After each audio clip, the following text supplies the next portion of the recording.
Vous venez de débourser 50 000 $ pour une voiture neuve et dans 3 ans, vous n'en serez plus vraiment propriétaire. Du moins, pas de la manière qui compte. Le matériel sera à vous, certes, mais le logiciel qui le fait fonctionner est prêté et les conditions peuvent changer dès que le fabricant le décide. Ce n'est pas de la spéculation, c'est déjà une réalité. Et d'ici 2026, cela deviendra universel chez presque tous les grands constructeurs automobiles. Entrez dans n'importe quelle concession en ce moment et essayez un nouveau véhicule. Tout semble normal jusqu'à ce que vous commenciez à remarquer les astérisques.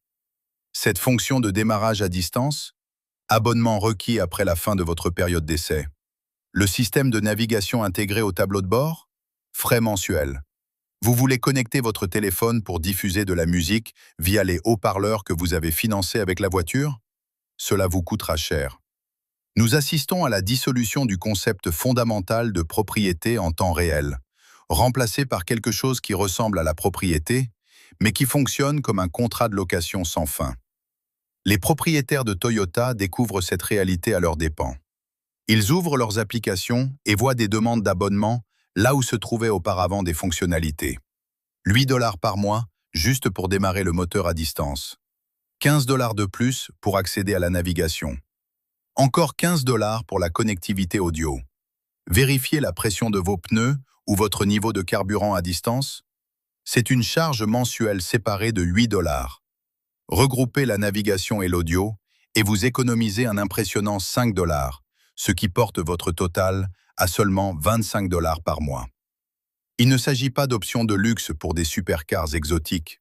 Cela arrive avec des véhicules grand public que des gens ordinaires achètent pour se rendre au travail. La structure semble délibérément conçue pour semer la confusion. Les constructeurs proposent des essais gratuits qui durent de 1 à 10 ans selon la fonctionnalité et le véhicule. Pendant cette période d'essai, tout fonctionne parfaitement. Vous vous habituez à utiliser ces fonctions connectées. Vous les intégrez dans votre routine quotidienne. Et puis, l'essai expire. Soudain, vous êtes face à un choix. Payer des frais mensuels pour des fonctionnalités que vous pensiez posséder ou perdre en fonctionnalité sur un véhicule pour lequel vous effectuez encore des paiements. Certaines personnes découvrent que leurs essais gratuits se sont terminés juste au moment où l'hiver arrivait, ce qui signifie qu'elles ne peuvent plus préchauffer leur voiture depuis l'intérieur de leur domicile. Bien qu'ils aient payé pour le matériel qui rend cela possible, BMW a été le pionnier de cette approche il y a des années avec les sièges chauffants. Ils installaient les éléments chauffants physiques dans chaque véhicule lors de la fabrication. Mais à moins de payer un abonnement mensuel, le logiciel ne les activait pas. Le tollé a été immédiat et intense. Ils ont donc temporairement reculé. Aujourd'hui, ils réitèrent avec un message différent, et cette fois, d'autres constructeurs suivent leur exemple au lieu de le condamner. La stratégie repose sur une normalisation progressive. Introduisez-la d'abord sur des fonctionnalités haut de gamme. Attendez que l'indignation s'estompe, puis étendez-la aux fonctionnalités de base une fois que les gens cessent de prêter attention. Ce qui rend cette approche particulièrement efficace, c'est la façon dont elle est mise en œuvre simultanément dans toute l'industrie. Lorsqu'un fabricant fait quelque chose de controversé, les consommateurs peuvent changer de marque. Lorsque chaque fabricant adopte les mêmes pratiques dans le même laps de temps, il n'y a nulle part où aller. Ford, General Motors, Toyota, Mercedes, Volkswagen, Hyundai, ils vont tous dans la même direction. D'ici 2028, les analystes du secteur s'attendent à ce que les fonctionnalités par abonnement soient la norme sur pratiquement tous les nouveaux véhicules, quelle que soit la marque ou le prix. La liste des fonctionnalités placées derrière des murs de paiement ne cesse de s'allonger. Ford facture 50 $ par mois pour la conduite main libre sur autoroute via son système Blue Cruise. General Motors propose le Super Cruise pour 25 $ par mois. Mercedes demande 150 $ par an pour les informations sur le trafic et la météo via sa navigation connectée. Mais c'est là que ça devient absurde. Ils facturent également 1 200 $ par an pour débloquer la pleine capacité d'accélération de votre véhicule. Le matériel existe. Le moteur peut physiquement atteindre ce niveau de performance, mais le logiciel le bride à moins que vous ne payiez.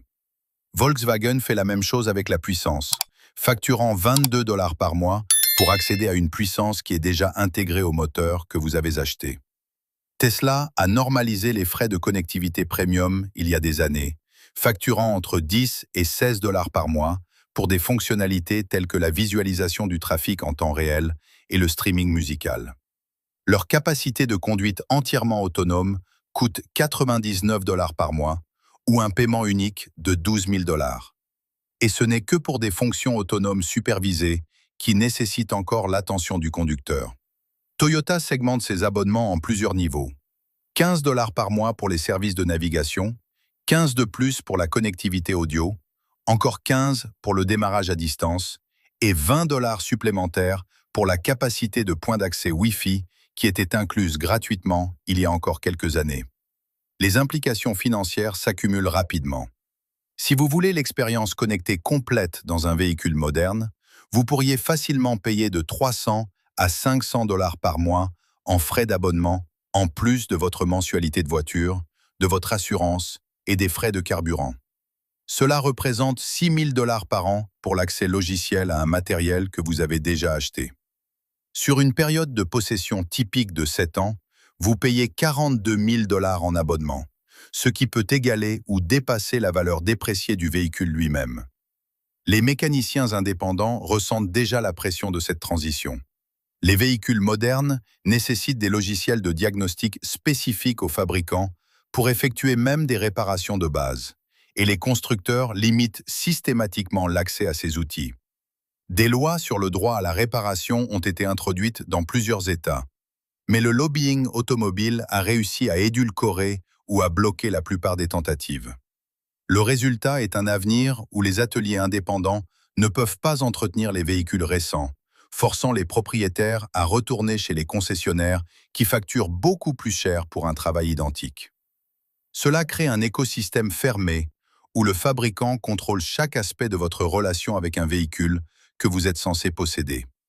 La collecte de données effectuée via ces fonctions connectées représente une autre source de revenus que la plupart des acheteurs n'envisagent pas. Chaque fois que vous conduisez, votre véhicule transmet des informations au fabricant. Où vous êtes allé, à quelle vitesse vous avez roulé, avec quelle intensité vous avez accéléré, quand vous avez freiné, tout est enregistré et transmis. Les compagnies d'assurance s'associent aux constructeurs pour accéder à ces données, les utilisant pour ajuster les tarifs ou refuser des demandes d'indemnisation. Le fabricant vend vos données de conduite à des tiers, générant un profit à partir de votre comportement, alors que vous payez des frais mensuels pour le privilège d'être surveillé. Cela ne se limite pas à un seul fabricant prenant une décision controversée. Cela représente un changement coordonné de l'industrie qui redéfinit ce que signifie réellement l'achat d'un véhicule. Vous n'achetez plus un produit. Vous achetez une licence d'accès au transport, avec des conditions qui peuvent changer unilatéralement. Le contrat que vous signez chez le concessionnaire inclut des clauses permettant aux fabricants de modifier les fonctionnalités, de désactiver des fonctions ou de changer le prix des abonnements par le biais de mises à jour logicielles que vous ne pouvez pas refuser. Les implications s'étendent bien au-delà des frais mensuels. Qu'advient-il du marché de l'occasion lorsque les véhicules deviennent dépendants des logiciels? Une voiture de 10 ans datant de 2026 ne sera pas seulement mécaniquement vieille, elle sera obsolète sur le plan logiciel. Les fonctionnalités cesseront de fonctionner, les systèmes perdront leur assistance et la valeur du véhicule s'effondrera par rapport à des véhicules d'un âge similaire des années précédentes. Cela crée des cycles de mise à niveau forcés qui profitent aux constructeurs tout en détruisant le potentiel de constitution de patrimoine que représentait autrefois la propriété d'un véhicule. Les générations précédentes pouvaient acheter une voiture, l'entretenir correctement et la conduire pendant 15 ou 20 ans. Ce modèle est systématiquement démantelé et la plupart des gens ne s'en sont pas encore rendus compte. Pensez-y un instant. Vous pourriez posséder un véhicule mécaniquement parfait, avec un faible kilométrage et en excellent état. Mais si le fabricant cesse de prendre en charge le logiciel ou si vous ne pouvez pas payer les frais d'abonnement, des fonctionnalités majeures cessent tout simplement de fonctionner. Le système de navigation s'éteint, les commandes de climatisation deviennent limitées, les fonctions de sécurité avancées se désactivent d'elles-mêmes. Vous vous retrouvez avec une machine coûteuse qui est artificiellement bridée par conception. Cela se passe en ce moment même avec des véhicules déjà sur la route. Des propriétaires découvrent que des fonctionnalités qu'ils pensaient être des parties permanentes de leur achat nécessitent en fait des paiements continus pour fonctionner. La période d'essai gratuit expire et soudain, ce démarrage à distance que vous utilisiez chaque matin d'hiver nécessite des frais mensuels. La navigation sur laquelle vous comptiez depuis des années exige un renouvellement d'abonnement. Même vérifier la pression de vos pneus via l'application coûte désormais de l'argent. Le changement psychologique que cela crée est profond. Vous cessez de considérer votre véhicule comme quelque chose que vous possédez et commencez à le traiter comme un service que vous louez.